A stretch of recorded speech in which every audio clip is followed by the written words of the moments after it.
Hello students, आज हम human impact on ecosystems पे कुछ चर्चा करेंगे। जो मानव का प्रभाव है इकोसिस्टम्स पे और जो ये इकोसिस्टम्स हैं वो कैसे हम सस्टेनेबिलिटी की बात करेंगे कि पहले जो भी हमारे नेचुरल रिसोर्सेज हैं वो उनका एक्सप्लॉयटेशन मानव अपनी बढ़ती हुई पॉपुलेशंस के उपयोग के लिए करता है और ये रिसोर्सेज जो हैं वो आगे भविष्य वाली पीढ़ियों तक अवेलेबल रहें, तो हम इसे एक सस्टेनेबिलिटी की शब्द से इसको जानते हैं। और अगर इसके ओवर एक्सप्लॉयटेशन से हम इन नेचुरल रिसोर्सेज का इतना ओवर एक्सप्लॉयटेशन कर लें कि ये जो स्थिति है वो अनसस्टेनेबिलिटी की तरफ बढ़े, तो जो मुख्य कारण है अनस्टेबिलिटी के वो that is exponential growth of human population and over exploitation of natural resources. जो क्योंकि इकोसिस्टम जो भी हैं हमारे, चाहे वो टेरेस्ट्रियल इकोसिस्टम है चाहे एक्वेटिक इकोसिस्टम्स हैं, they provide us natural resources. जितने भी हमारे रिसोर्सेज हैं वो इकोसिस्टम के पार्ट हैं और हम इन इकोसिस्टम्स का या इनके नेचुरल रिसोर्सेज का ओवर एक्सप्लॉयटेशन कर रहे हैं। उसकी वजह से जो अनसस्टेनेबिलिटी का कंसेप्ट है वो ज़्यादा मुखर होता चला जा रहा है और इस ओवर एक्सप्लॉयटेशन से ये रिसोर्सेज हमारे आने वाली पीढ़ियों के लिए अवेलेबल नहीं रहेंगे। तो ये इसके जो मुख्य कारण हैं वो एक तो एक्सपोनेंशियल ग्रोथ है ह्यूमन पॉपुलेशन की और ओवर एक्सप्लॉयटेशन है नेचुरल रिसोर्सेज का। तो जो डेवलपिंग कंट्रीज़ हैं उनमें resource exploitation it occurs chiefly to meet the needs of ever increasing human populations. For किसके लिए हो रहा है ये ओवर एक्सप्लॉयटेशन? फूड के लिए, फ्यूल, फॉडर एंड शेल्टर। इनकी ज़रूरतों के, इनकी आवश्यकताओं की पूर्ति के लिए ये हम नेचुरल रिसोर्सेज का एक्सप्लॉयटेशन करते हैं। हमारी कुछ एक्टिविटीज़ ऐसी हैं या बहुत सारी एक्टिविटीज़ हमारी ऐसी हैं जैसे agriculture, deforestation, land clearing urbanisation के लिए या इंडस्ट्रियलाइजेशन। एक्वेटिक इकोसिस्टम है तो वहाँ ओवर फिशिंग है, over use of fresh water है। ये सारी जो हमारी एक्टिविटीज़ हैं वो उस दिशा में है कि हम इन चीज़ों का ज़्यादा से ज़्यादा उपयोग कर रहे हैं और इन सबकी एक्टिविटीज़ के कारण जो एनवायरमेंटल डिग्रेडेशन भी हो रहा है और सोशल डिसइंटीग्रेशन भी हो रहा है। ज़्यादा बढ़ते हुए जो आबादी है उसको ये सारे रिसोर्स पूर्ति के लिए हमने मॉडिफाई किए। We have modified, we have cultivated, build on और degraded a greatly increasing number and area of the earth's natural systems. Excluding Antarctica, our activities have to some degree directly affected about 83% of the Earth's land surface. We have so many points to discuss in this regard, how our activities they affect our natural ecosystems or the ecosystems, because the ecosystems they provide natural resources to us, they are the source of natural resources to us. So if we are using natural resources, we are misusing natural resources, we are destroying our ecosystems. So we can identify some activities of us, just like first activity, we have reduced biodiversity. हमने जो क्या किया, biodiversity को loss, मतलब biodiversity का loss हुआ है हमारी एक्टिविटीज़ के कारण। हमने we have reduced biodiversity by destroying, fragmenting, degrading and simplifying wild life habitats. हमने इनको जो बायोडाइवर्सिटी है उसके मतलब हैबिटेट लॉस किया है, डिस्ट्रॉय किया है, उसकी वजह से ये हमें चेंजेस यहाँ पे नज़र आते हैं। बायोडाइवर्सिटी में लॉस हमें दिखाई दे रहा है। हमने फॉरेस्ट क्लियर किए हैं, ग्रासलैंड्स ख़त्म कर दिए हैं, और जो वेटलैंड्स हैं उनको भी हमने भर दिया है ताकि हम ज़्यादा से ज़्यादा भोजन बना सकें, भोजन उगा सकें, बिल्डिंग्स बना सकें, हाईवेज़ बना सकें, पार्किंग लॉट्स बना सकें। और ये इसकी वजह से हमें जो बायोडाइवर्सिटी है उसको ओवरऑल नुकसान पहुंचा है, और जो अर्थ की जो नेचुरल कैपिटल है, नेचुरल कैपिटल को भी हमने डिग्रेड कर दिया है। दूसरा पॉइंट हम ले सकते हैं कि वी हैव यूज्ड, वेस्टेड और destroyed an increasing percentage of Earth's net primary productivity that supports all consumer species including humans। हमने क्या किया, हमने डिफॉरेस्टेशन किया, पेड़ पौधे ज़्यादा हटा दिए, तो जो नेट प्राइमरी प्रोडक्टिविटी है, जो ऑटोट्रॉफ्स लेवल पे प्राइमरी प्रोडक्टिविटी है, उसको हमने बहुत हद तक, बहुत बड़ी अमाउंट में डिस्ट्रॉय कर दिया, वेस्ट कर दिया है। और उससे जो इस प्राइमरी प्रोडक्टिविटी जो भी थी है ऑटोट्रॉफ्स की, इस पे हमारी सारी स्पीशीज़ इंक्लूडिंग ह्यूमन बीइंग वो सारे डिपेंडेंट थे।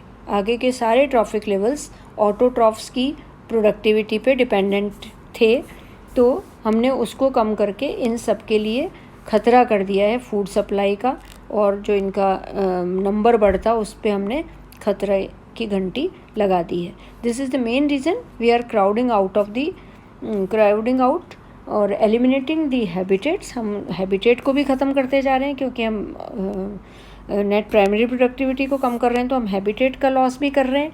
और जो फूड सप्लाई है हमारी नंबर ऑफ़ स्पीशीज़ के लिए, मतलब हम पेड़ पौधों को काट रहे हैं, तो हम उस जगह के हैबिटेट को भी ख़त्म करते जा रहे हैं जहाँ पे बहुत सारे एनिमल्स का बसेरा था, और उन पे डिपेंडेंट बहुत सारे हमारे फूड चेन के ऑर्गेनिजम्स थे, including human beings. Then comes we have unintentionally strengthened some populations of pest species and disease causing bacteria। हमने कुछ डिज़ीज़ कॉजिंग और बैक्टीरिया और पेस्ट स्पीशीज़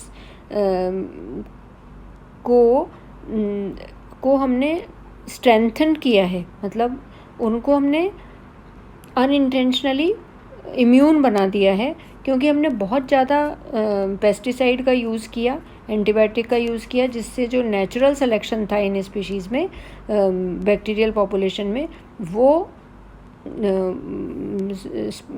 बहुत तेज़ी से बढ़ा, और उसकी वजह से इन केमिकल्स के प्रति ये जो स्पीशीज़ थी, बैक्टीरियल स्पीशीज़ थी और दूसरे जो पेस्ट थे, वो रेजिस्टेंट हो गए। तो हमने ये सब काम अनइंटेंशनली किया, लेकिन वो हमारे इकोसिस्टम को उससे नुकसान पहुंचा है। इसके अलावा हमने कुछ जो प्रीडेटर्स थे उनको एलिमिनेट कर दिया। जो हमारे कुछ जैसे इलीगल हंटर्स हैं, कुछ जो चराते हैं गायों को, बैलों को, उन लोगों ने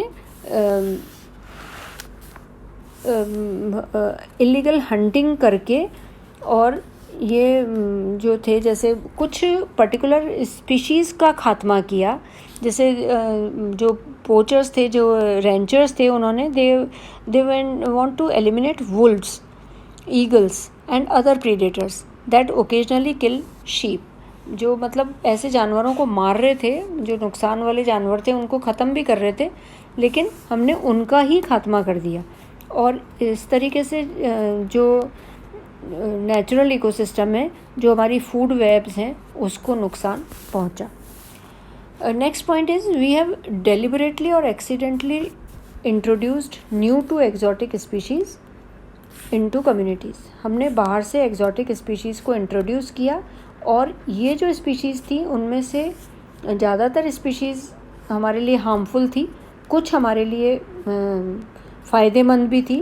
तो जो जैसे फूड क्रॉप की स्पीशीज़ हैं या डोमेस्टिक लाइव स्टॉक की स्पीशीज़ हैं, वो कुछ स्पीशीज़ हमारे लिए फ़ायदे की थी और कुछ नुकसान की थी।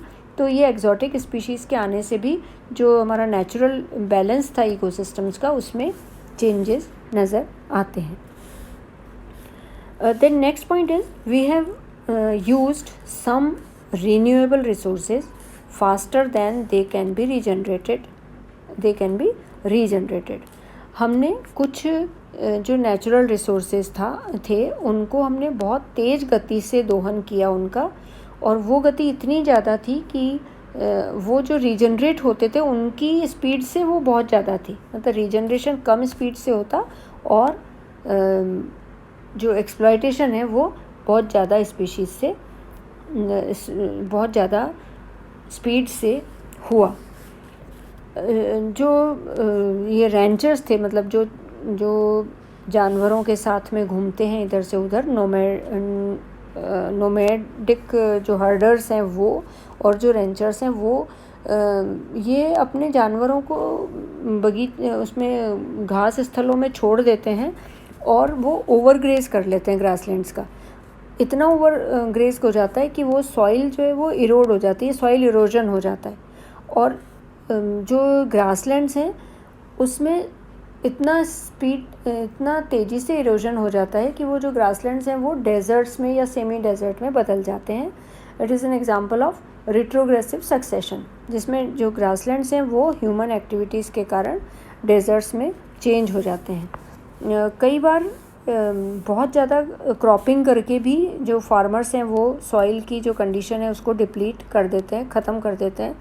और कई बार जो फ़िश है, some fish species they are over harvested, मछलियों का ज़्यादा शिकार हो जाता है तो एक्वेटिक इकोसिस्टम पे खतरे हो जाते हैं।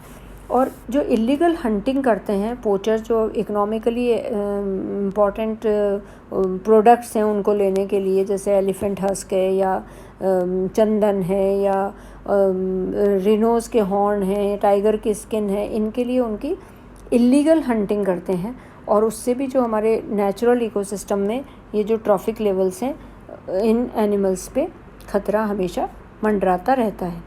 जो फ्रेश वाटर है उसका ओवर एक्सप्लॉयटेशन कर लेते हैं, मतलब उसको ओवर यूज़ कर लेते हैं, निकाल लेते हैं ज़मीन में से, फास्टर रेट पे निकालते हैं, और वो धरती में रिप्लेनिश थोड़ा स्लो रेट में हो पाता है। तो ये हमारी कुछ हार्मफुल एक्टिविटीज़ हैं। इसके अलावा जो कुछ ह्यूमन एक्टिविटीज़ ऐसी हैं जो कि नॉर्मल न्यूट्रिएंट एलिमेंट साइकिल और एनर्जी फ्लो जो होता है इकोसिस्टम में, उसमें इंटरफेयर करती हैं। जो नेचुरल इकोसिस्टम्स हैं, जो नेचुरल मिनरल साइकिलिंग है इकोसिस्टम की, जैसे नाइट्रोजन साइकिल है, कार्बन साइकिल है, फॉस्फोरस, सल्फ़र, तो हमारी जो कई एक्टिविटीज़ हैं उसकी वजह से हम इन साइकिल्स में इंटरफेयर करते हैं। साइकिल्स जो हैं वो डिस्टर्ब होती हैं, और जैसे फॉर एग्ज़ाम्पल कार्बन साइकिल है तो हम कार्बन डाइऑक्साइड जो है वो बहुत ज़्यादा प्रोड्यूस कर रहे हैं, और उससे जो नेचुरल कार्बन साइकिल है वो ख़त्म होती जा रही है। या हम फॉस्फोरस कंटेनिंग, नाइट्रोजन कंटेनिंग जो डिटर्जेंट्स हैं उनका यूज़ ज़्यादा कर रहे हैं, तो फॉस्फोरस साइकिल हमारी डिस्टर्ब हो रही है। जैसे फॉसिल फ्यूल को ज़्यादा जलाते हैं तो पेट्रोलियम प्रोडक्ट्स जो हैं उनके जलने से कार्बन डाइऑक्साइड की मात्रा ज़्यादा होती है, और वो जो जैसे ग्रीन हाउस गैसेज़ हैं उनका एमिशन ज़्यादा होता है, और इसकी वजह से ओजोन लेयर का डिप्लीशन और अल्ट्रावायलेट रेज जो है वो धरती पे ज़्यादा आते हैं, जिससे हमें नुकसान पहुंचता है। We are also altering energy flow through biosphere by releasing chemicals into the atmosphere that can increase the amount of harmful ultraviolet energy reaching the troposphere by reducing ozone layers in the troposphere। तो हम इस तरीके से हमारी activity से हम natural जो cycles हैं हमारी मिनरल साइकिलिंग और जो एनर्जी फ्लोज हैं उनमें भी हम हिंड्रेंस या इंटरफेयर करते हैं और उसको नुकसान पहुंचाते हैं। And lastly, while most natural systems they run on sunlight, but human modified ecosystems they have become increasingly dependent on non-renewable energy from fossil fuels. Fossil fuel systems typically produce pollution and they add the greenhouse carbon dioxide to the atmosphere, as we have discussed earlier. Now हमारे सामने ये जो भी हमारी activities हैं उससे हमारे सामने दो तरीके के चैलेंजेस सामने आ रहे हैं और ये चैलेंज हो सकते हैं. Firstly that we need to maintain a balance between human altered communities and natural communities. जो नेचुरल कम्युनिटीज़ हैं, जो कि कॉम्प्लेक्स कम्युनिटीज़ हैं, नेचुरली कॉम्प्लेक्स हैं, और दूसरी जो ह्यूमन ऑल्टर्ड कम्युनिटीज़ हैं, हमने जो जिसमें चेंजेस हम लाए हैं, उन दोनों में हमें एक बैलेंस बना के चलना पड़ेगा. ये हमारे सामने एक बहुत बड़ा चैलेंज है. दूसरा चैलेंज हमारे सामने है कि हमें जो भी ये नेचुरल रिसोर्सेज का एक्सप्लॉयटेशन है उसकी रेट को हमें स्लो डाउन करना पड़ेगा ताकि हम उसको हमारे मतलब पर्पज़ के लिए हमें जो नेचर है, हमारी जो इकोसिस्टम्स हैं, उनको उनका डिग्रेडेशन होने से बच सके.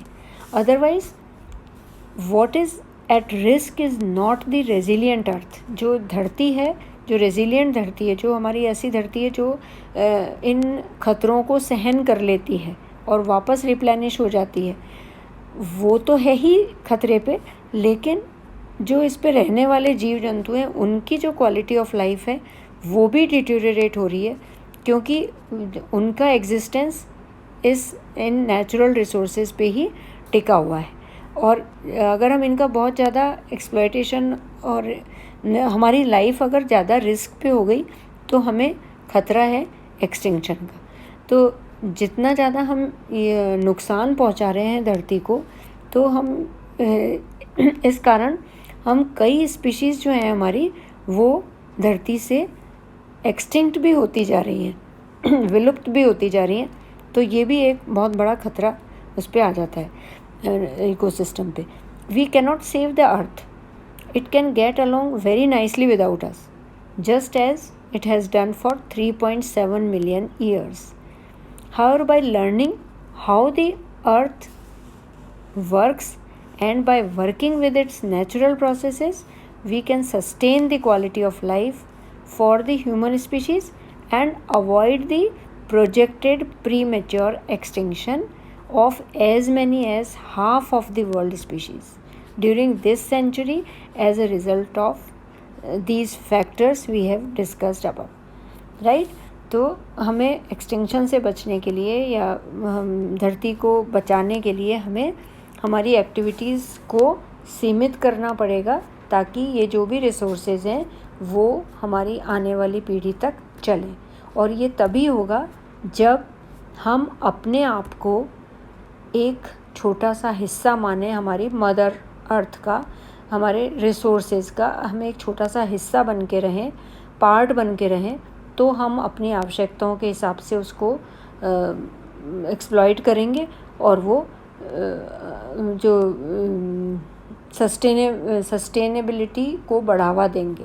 और इसके विपरीत अगर हम नेचर को हमारी संपत्ति समझ लेंगे तो हम इकोसिस्टम्स का विनाश करेंगे और अनसस्टेनेबिलिटी को की तरफ हम इस धरती को ले जाएंगे. Thanks a lot.